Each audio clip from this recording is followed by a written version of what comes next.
Hello friends, good morning, happy Wednesday. இன்றைக்கி ஒரு சூப்பரான லஞ்ச் மெனு தான் பார்க்க போகிறோம்.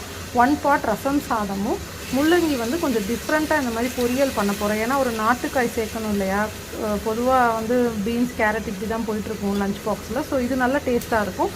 ஒன்றும் இல்லை, எண்ணெயில் கொஞ்சம் பூண்டு, வெங்காயம், பட்டை, சோம்பு, கருவேப்பிலை போட்டிருக்கேன். அதில் கிரேட் பண்ண இந்த ரேடிஷை போட்டாச்சு. இங்கே ரசம் சாதத்துக்கு நார்மலாக நம்ம ரசத்துக்கு எடுக்கிற எல்லா இன்க்ரீடியண்ட்டையும் நம்ம மிக்சியில் போட்டுடலாம்.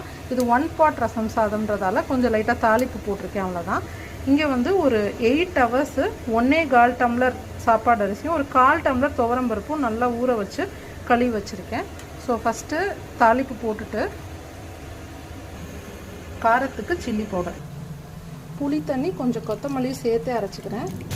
அரைச்ச பேஸ்ட்டு, அரிசி பருப்பு, ஒரு டம்ளருக்கு 4 டம்ளர் தண்ணி, ஒரு 5 விசில் விட்டு எடுத்தால் ரெடி.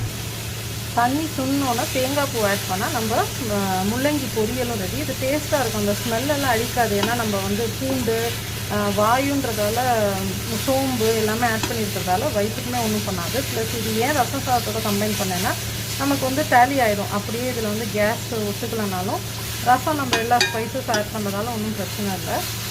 ஸோ இது முடிஞ்சு, அவ்வளோதான். சப்பாத்தியோட சூப்பராக இருக்கும், ஒரு கைமா டேஸ்ட்டில் இருக்கும், நான்வெஜ் டேஸ்ட்டில். நேற்று மாதிரியே கம்ப்ளீட் மெனு கொடுத்துருக்கேன். தூய மல்லி அரிசியில் வெண்பொங்கல், கம்மி கீ தான் போட்டிருக்கேன்.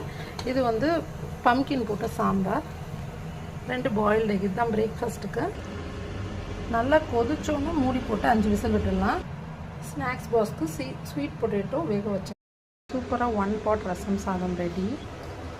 உங்கள் சேனலை சப்ஸ்கிரைப் பண்ணிக்கோங்க. பாய்.